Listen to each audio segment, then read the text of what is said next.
इस वक्त मैं श्रीनगर में हूं। पाकिस्तान की ओर से एलओसी पर जिस तरह से फायरिंग हो रही है, उसके बाद श्रीनगर और इसके आसपास एलओसी के पास जितने भी छोटे गांव और शहर हैं, वहां पर तमाम स्कूल और कॉलेज बंद कर दिए गए हैं। हालांकि श्रीनगर में अभी जो ट्रैफिक है वो सामान्य है, लेकिन यहां पर जो स्कूल और कॉलेज हैं वो बंद है। वहीं एलओसी पर उरी, पुंछ, अखनूर, कुपवाड़ा, इसके अलावा अवंतीपुरा, नौगाम, इन तमाम जगहों पर सीमा पार से लगातार फायरिंग हो रही है। बीती रात से हैवी फायरिंग हो रही है, जिसका भारतीय सेना मजबूती से जवाब दे रही है।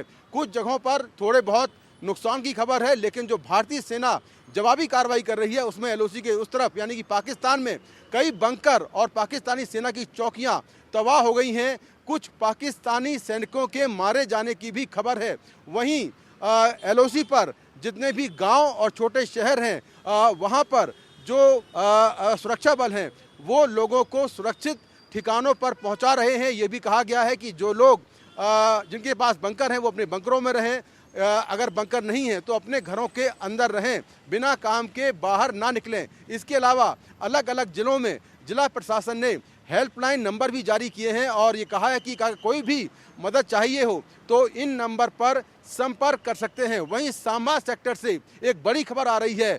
जब बीती रात पाकिस्तान की तरफ से फायरिंग हो रही थी, उसी बीच कई आतंकवादी यानी कि आतंकवादियों का एक ग्रुप सांबा सेक्टर से पाकिस्तान की फायरिंग के बीच कवर लेकर भारत में घुसने की कोशिश कर रहा था। जैसे ही बीएसएफ ने इन आतंकवादियों को स्पॉट किया, बीएसएफ ने फायरिंग की, जिसमें 7 आतंकवादी ढेर कर दिए गए हैं। ये बड़ी जानकारी सांभा से निकल कर आई है। बीएसएफ ने बड़ी कार्रवाई की है, जिसमें 7 आतंकवादियों को ढेर कर दिया गया है। अभी ये जांच चल रही है कि ये आतंकवादी किस संगठन से जुड़े हैं, लेकिन शुरुआती जांच से ऐसा लगता है कि ये आतंकवादी जैशे मोहम्मद के हो सकते हैं। वही जैशे मोहम्मद जिसका सरगना मसूद अजहर है और उसके ठिकाने पाकिस्तान के बावलपुर में भारतीय सेना ने नष्ट कर दिए हैं। उसका मुख्यालय नष्ट कर दिया गया है। उसका भाई भारतीय सेना की कार्रवाई में घायल हुआ है, जबकि उसके 10 रिश्तेदार मारे गए हैं। तो यह आतंकवादी भारत में किसी बड़ी वारदात को अंजाम देने आ रहे थे और बीएसएफ ने 7 आतंकवादियों को